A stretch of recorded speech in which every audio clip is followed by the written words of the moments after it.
All right, let me get a couple of things going here, and we will be ready to start our conversation here in just a moment.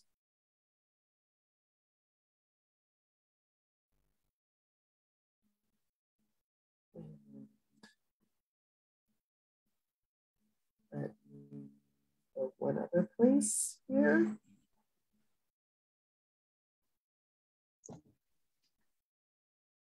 And see if it will come up.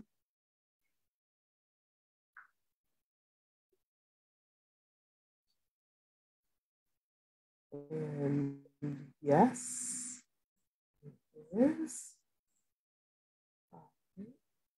Share.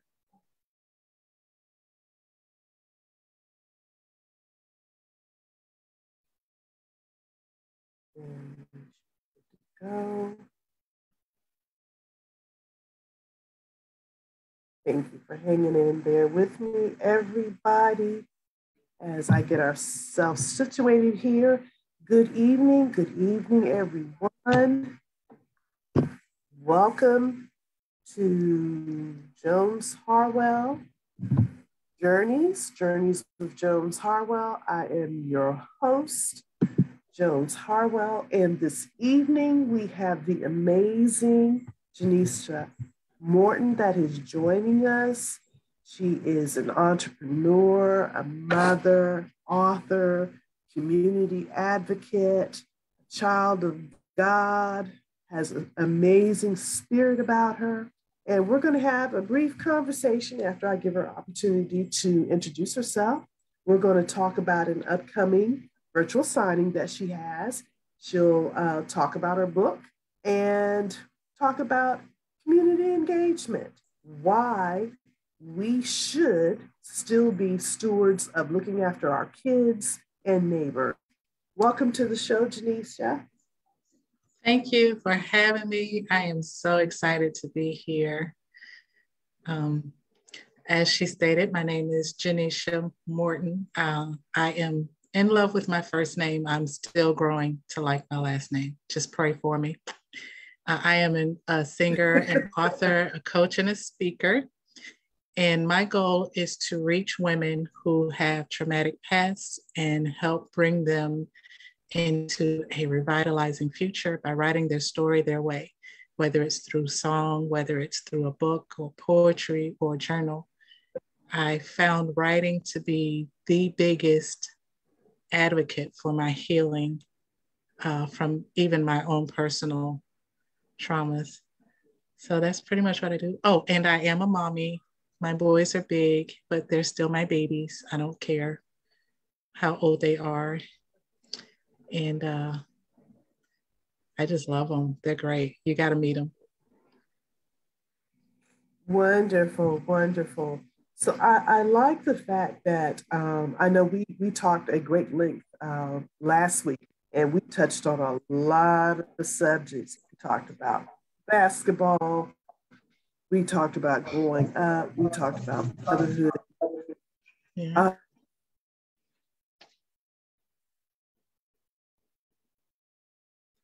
And one of the You're frozen for me.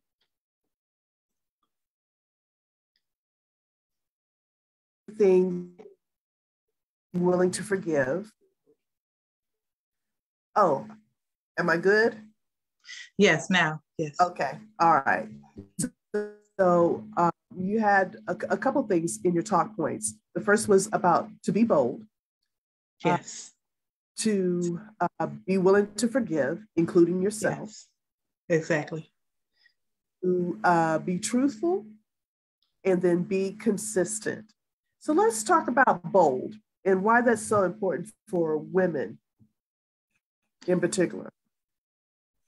Okay. I lived the majority of my life in fear. It started out being afraid of the people who were in charge of me because they were mean, they were abusive, and I was in survival mode. I already had it in my heart to be a good girl. I always wanted to be a good girl. I never wanted to be a child that gave her parents or any adults any trouble. I'm assuming that's something God gave me. I can't tell you where it came from, but I've always wanted to be helpful. I loved babies. I always wanted to help with babies or whatever I could help. It was my goal to be as obedient as possible so that it wouldn't be so difficult.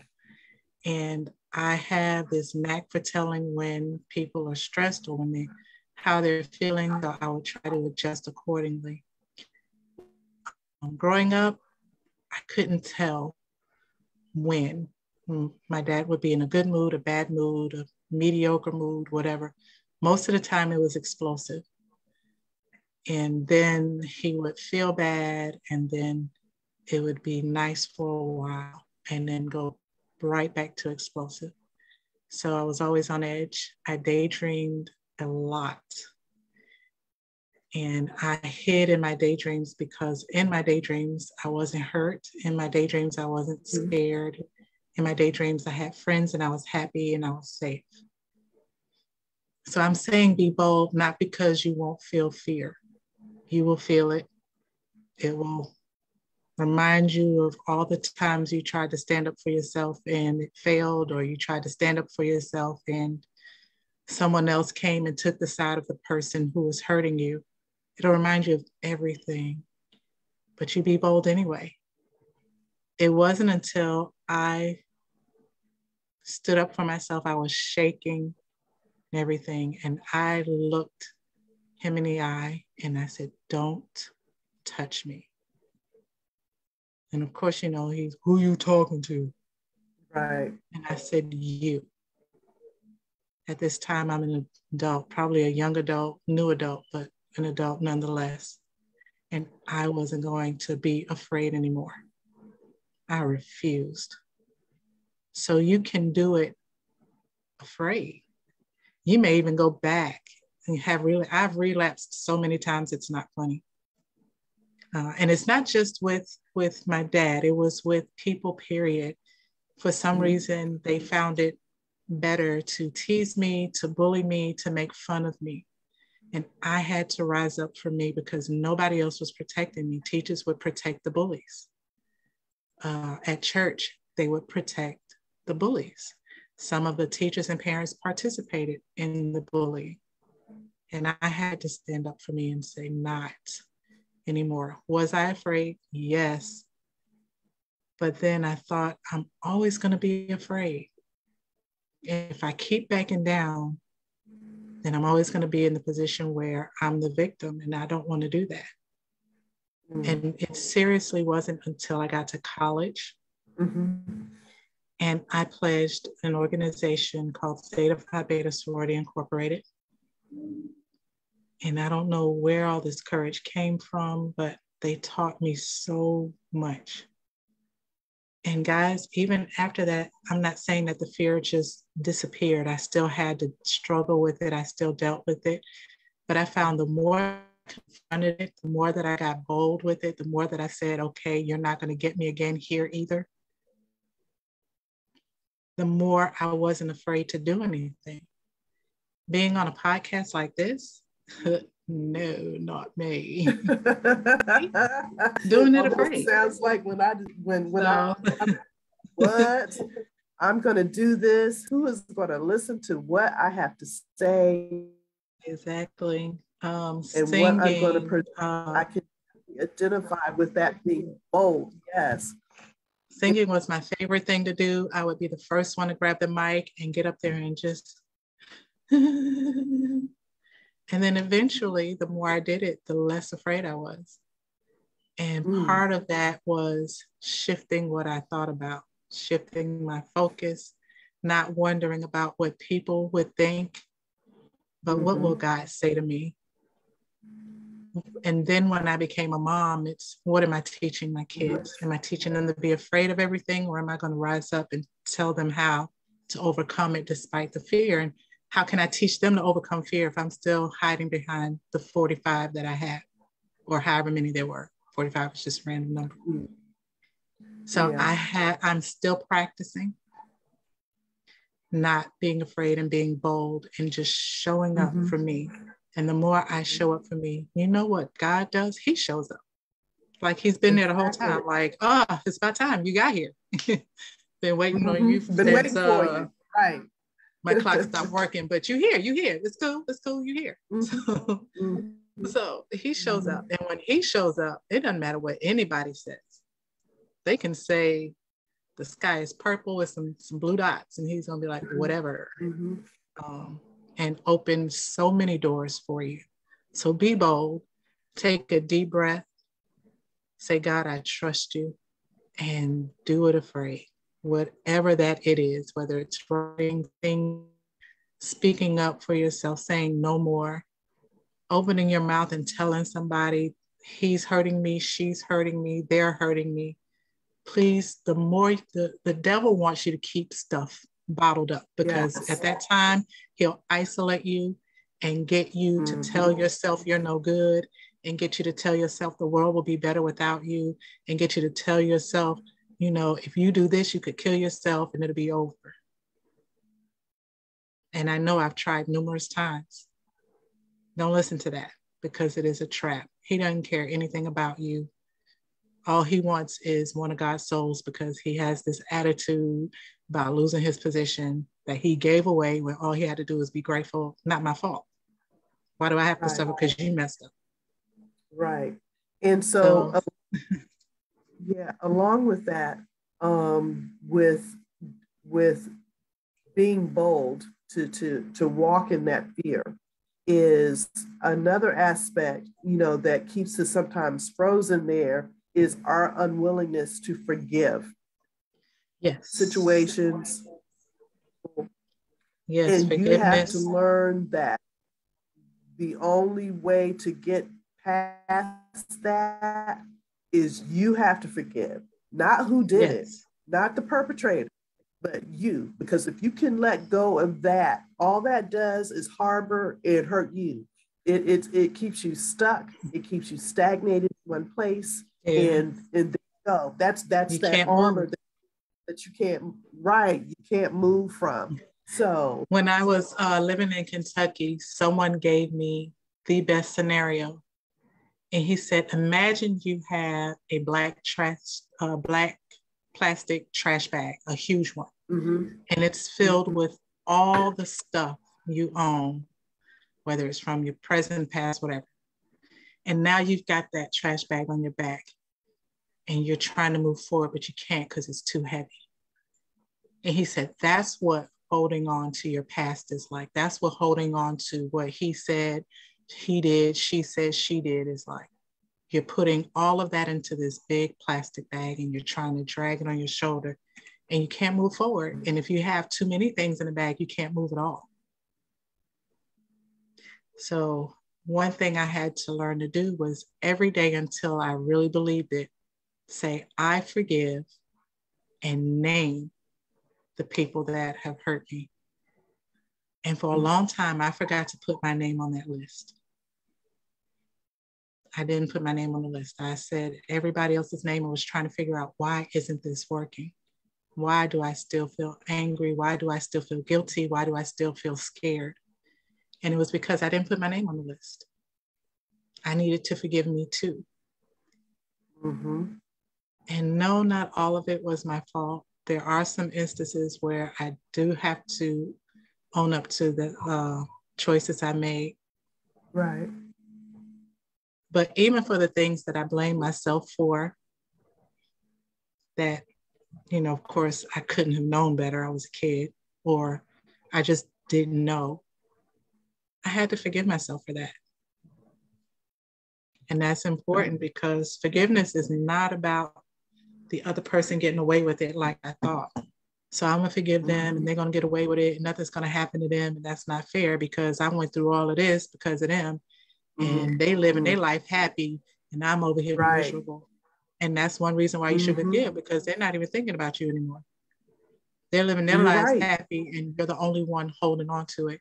And even the Bible says whoever sins are retained are retained. So you're going to hold on to their sins and yours too.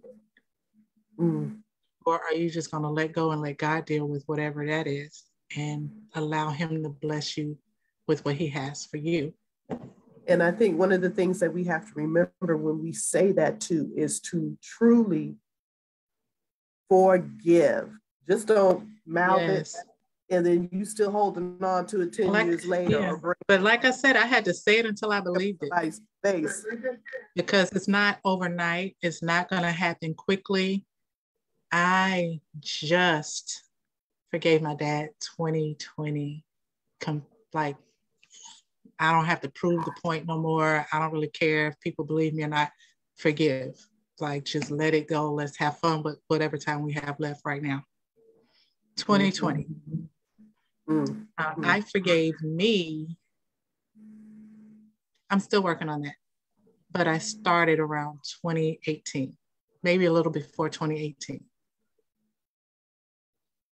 But the faster you forgive, guys, the easier it is. Yes. And when you forgive, you can be truthful. You can just tell the truth. I'm not keeping another secret for nobody. We ain't that close. Ain't no kind of friendships. No. Now, I'm not going to just pour your business out in the street just because. But if you're hurting me, I'm hollering. I'm screaming from the rooftop. One example is I was with my son's father. He apparently had a bad day. I don't really know. He thought it was cool to put his hands on me. I happily dialed 911 with a whole smile on my face. Number one, because if I fought back, I probably would go to jail. I didn't have anybody to watch my kids. I looked at their faces and made the decision to dial 911 and not to fight them back. So, you guys, you can be truthful. People try to get you wrapped up in their gossip or their stuff, and you'll just be over it. No, I've had to keep too many secrets already. I don't want to keep not another one. So whatever the devil is doing, even if I'm doing something wrong, guess what? You know what? I'm struggling in this area and I need help. I expose the enemy big time. I keep not near another secret. And you got to be truthful to yourself, because if you are not truthful with yourself, it's hard to move forward. It's hard to forgive. It's hard to be bold. It's hard to do anything because you're always afraid someone's going to find out whatever it is you think is this big secret that nobody needs to know.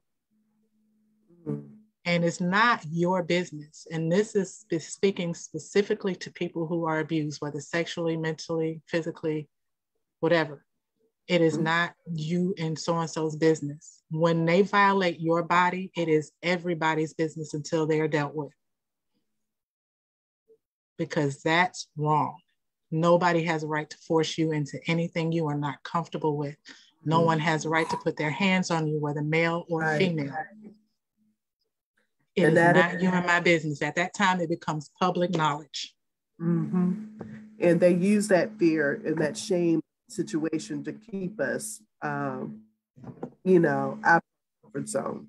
So I do like that you shared that information. Now, the last thing that you talked about, and then we're going to talk about your virtual session that you have coming up in your new book that you're working on, Count It All Joy.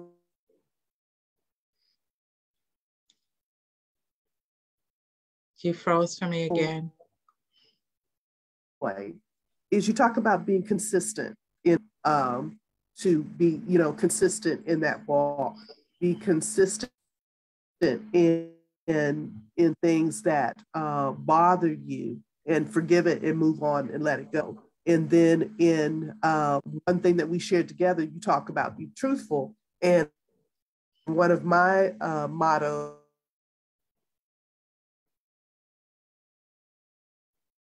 is always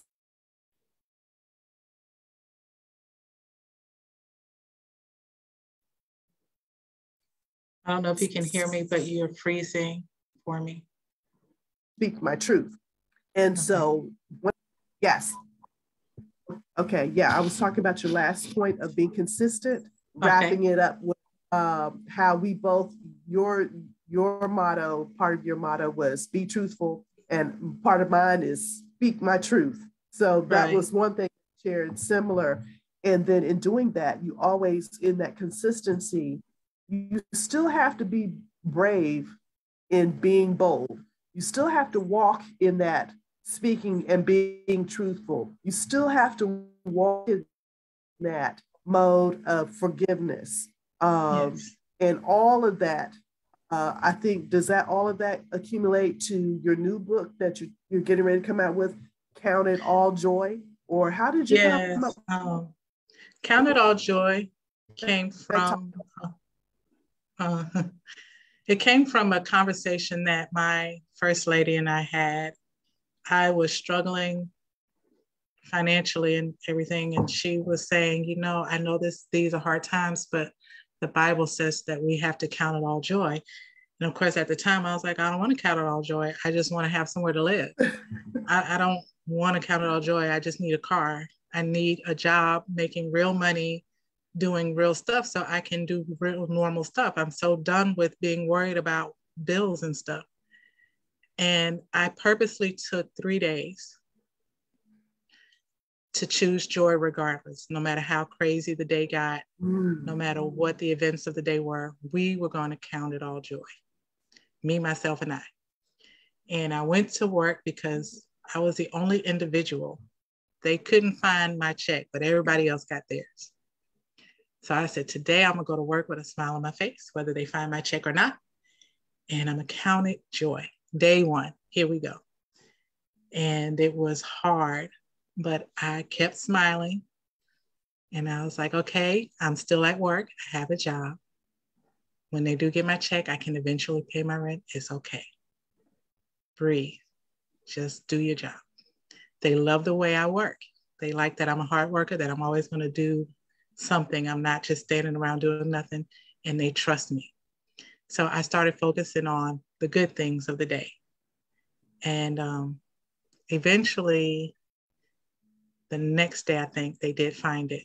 So, you know, day 2 was a little harder. And I even found some joy through some tears. I was crying. I was like, but I'm still joyous, thankful because they found my check. You know, but I wasn't going to allow the events of the day to turn me back into depressed mode. I don't remember what even happened that I had to cry because I was so focused on finding that joy spot.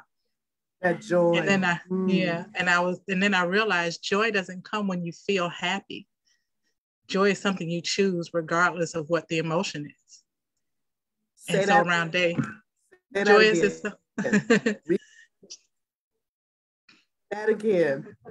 Oh, joy isn't something you do when you feel happy. It doesn't come because you feel happy. Joy is something you choose regardless. It's a choice. Totally understand Larnell Harris's song, I Choose Joy. Get it? So those 3 days were the hardest 3 days ever. But once I got to day 3, I didn't want to stop. And again, I've had relapses where I was like, oh, snap, that's okay.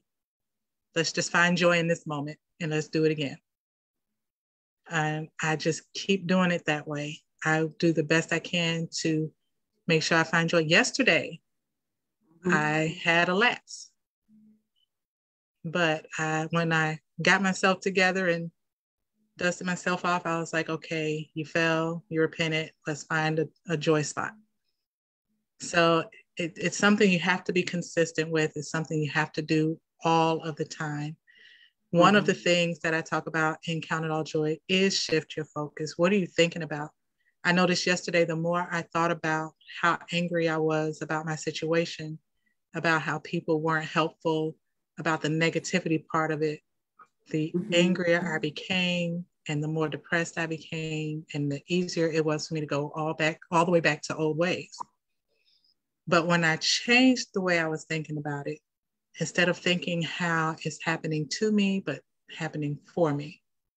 Now, I don't know how locking myself out was a blessing for me, but eventually one day I will know, or maybe I will never know, but I do know that I had to change my mindset. I had to change the way I was thinking about it because the other way wasn't working. Right. Another part of Count It All Joy is being consistent, constantly, whatever it is you're doing, if you're wanting to be happy, if you're wanting to become great at something, it's practice. You got to keep doing it. You got to keep showing up. And it doesn't matter if anyone else shows up. The most important person to show up is you. When you show up for you and you begin to keep your promises to yourself, God shows up for you and people will notice what you're doing and they'll be drawn to you because they can count on you every day at 5 o'clock, Facebook Live, every day at 6 o'clock, Instagram Live, or whatever it is you're doing. Mm-hmm. Mm-hmm. Be consistent. I'm working my consistency muscle, so still practicing. And the last one is choose your words wisely. I believe 100% of what happens to us outside of the things we can't control, so maybe I should say 99.8 and some change, is because of what we say. And you'll find yourself saying, I knew he was going to do that, or I knew they were going to say that because you said they would. So because speak you it into spoke existence, right? It happens. And so please be careful what you say. Right. And I think the great thing is, I think the great thing for that is, in like you said, to always find the joy or always speak that positive. You just speed on that. You know, it takes too much energy. Yes. I find that when you really focus on negative, it really takes a lot of your energy. Whereas if you just say, you know what, this may not work right, but this little point right here is what I'm going to focus on. This one little joy piece. Yes. Yeah. And what pulled me out of yesterday was, I said, you know what? You have a podcast tomorrow and you're going to look your best and it's going to be awesome. And I started there. And then I said, you know what else? You have a live coming up tomorrow and you have this happening. And I started thinking about the things that was good. And I had to turn down a speaking engagement, but it turned into a book signing event that would benefit me in Jersey. So I started focusing on that. And the more I focused on it, it's like I can't think of the word, where it's just all roller coaster effect or whatever, where it just keeps, that thing where you knock it over and then all the other stuff falls and it's this really pretty falling pattern. So everything's just starting to fall in a row or fall in order. Yes. Yes. Hopefully, I see we're getting a little bit of lag time here, but hopefully we're going to get through this conversation and all that is meant to be heard and dropped on ears for them to hear and register. Yes. They're going to get those gems. So talk about your April event. April, my book relaunch is in April in Memphis, Tennessee at my mentor's bookstore. It is called Professionally Sassy, 5300 Cottonwood Road. And I completely forget the zip code, but it is Memphis, Tennessee. You can Google it, it'll pull up. But I'll be there presenting the majority of my books. And I'm going to focus on the first 4, which is a quadrilogy called My Life in a Dream. And it starts with the Commons, Amani, Pete and Repeat, and then the Community. So what I did was I revamped it because it was called, all of them were called Life in a Dream, but I decided to do a movie. So the movie will be called My Life in a Dream Part 1 will be each name of each book, parts 1 through 4.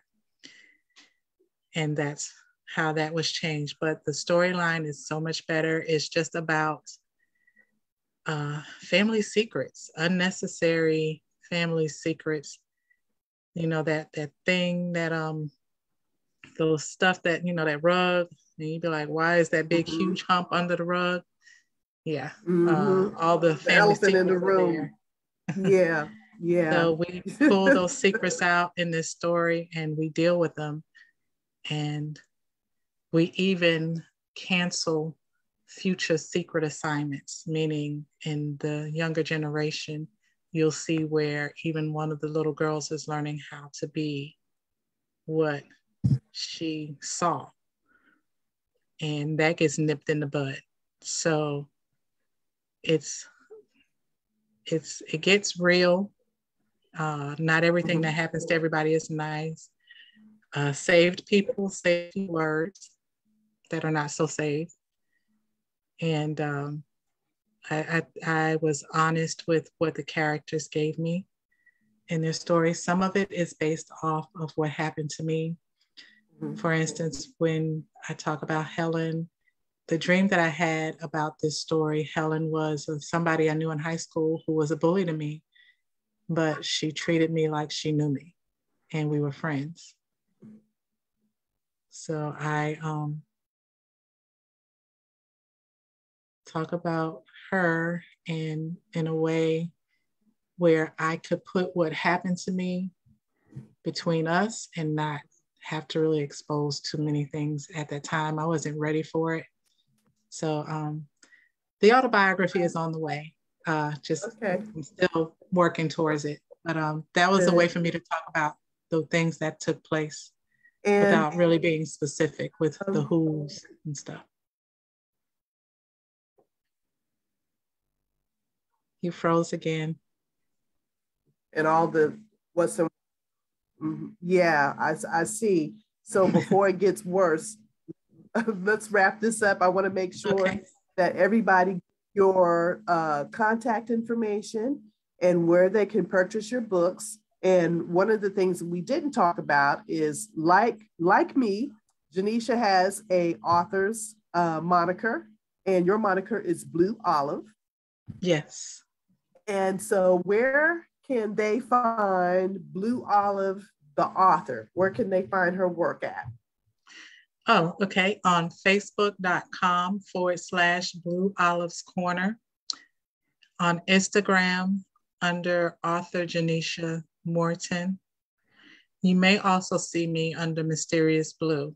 I don't think I closed that one yet. And Twitter, Mysterious Blue Z, as in Zeta. I'm on LinkedIn under my name, Janisha Morton. I'm still learning LinkedIn. Please charge it to my head, not to my heart. Yeah. And I think that's everywhere so far. And where can they find your books? My books are on barnesandnoble.com and amazon.com, or you can message me on Facebook and I can get it to you that way as well. I only mention that because through Barnes and Noble and Facebook, I only get a certain percentage. But if you come through me directly, I get everything. Y'all heard that, right? As authors out there, if you self-publish, did you hear that?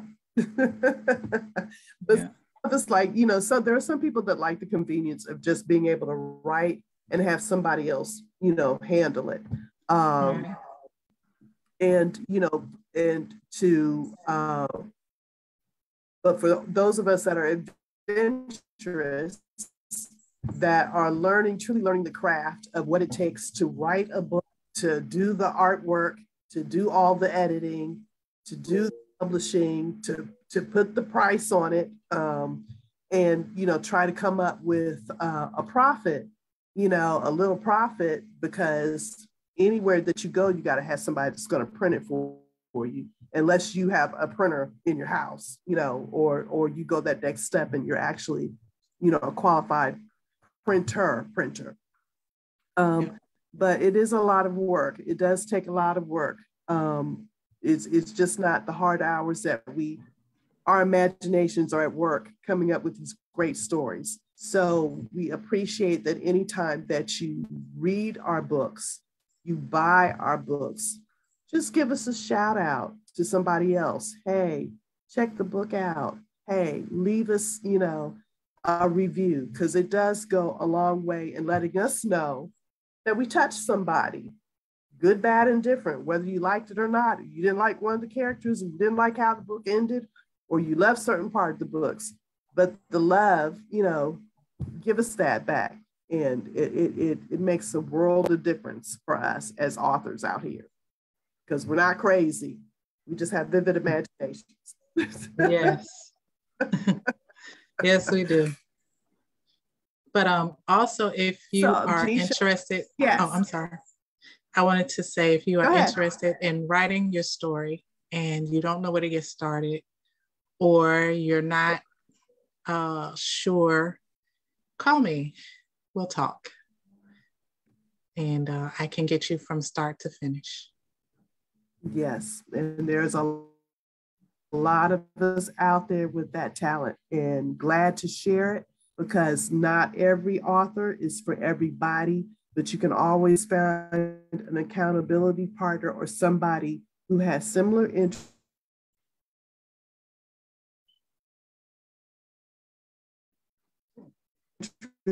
to you, that speaks your language.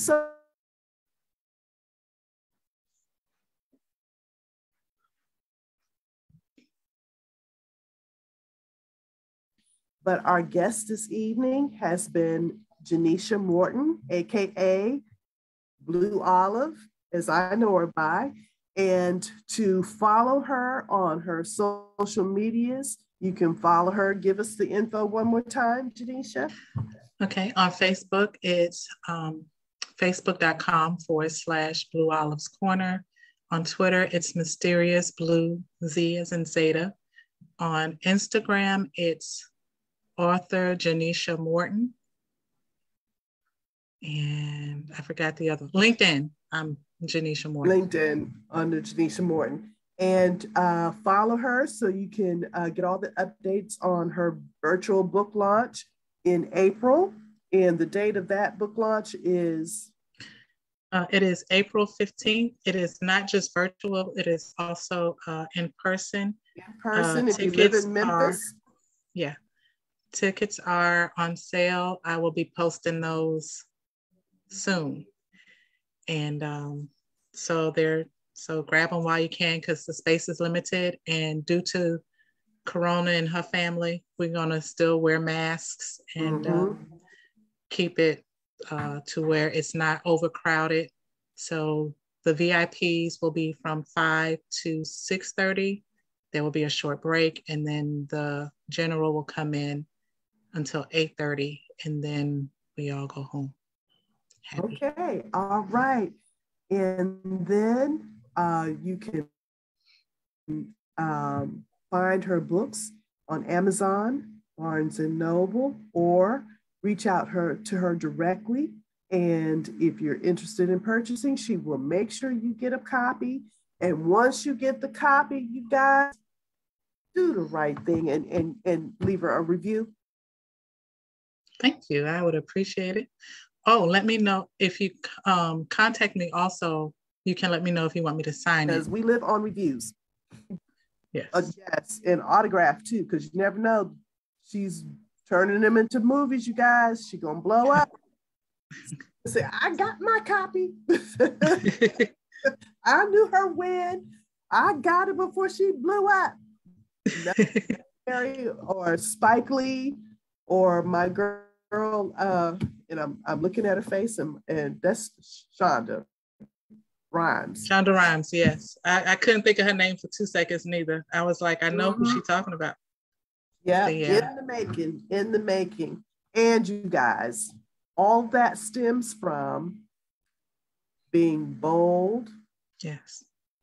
Being truthful, being able to forgive, including yourself, and being consistent in everything that you do.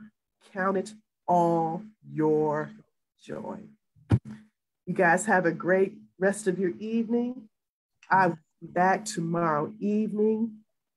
This subject tomorrow, I'm gonna tell you guys, have your tissues ready. Have your questions ready. For those of you that are grandparents like I am, it's a topic that a lot of grandparents are going through, raising their grandkids and the fight to get their grandkids when there is an issue, even if it's momentarily trying to help out their children. So we'll be talking with Tina Fumu tomorrow, and stay tuned for that conversation. I guarantee it's going to be enlightening. Thank you so much for joining us again. We are definitely going to get together and do some together here. I love your spirit. I love your joy. And you had a way of calming me. And as you can see, I'm over here for those that I didn't mention. I did catch the virus. So I'm battling my way through it. I refuse to let it beat me. Exactly. And I'm on. So, and that's my joy. That's my joy. Amen. A whole lot of things that I could be disappointed about, but you know what? He woke me up this morning. I'm great. God give me 2 more days. My dad will be 86 on Thursday. Able to see him physically in person, but guess what? He knows I'm here and I feel his spirit still. And God has the last say in everything. Everything. Amen. He'll for us sometimes to swallow and to learn, but you got to stand on that word and you've got to stand on that faith that he has the first, the second, the last word in everything. Everything. Amen. We're going to say amen and we're going to close out. Thank you guys for joining us this evening. I'm your host, Jones Harwell, and this has been Journeys with Jones Harwell. Thanks, Janisha. Thank you. Have a good night.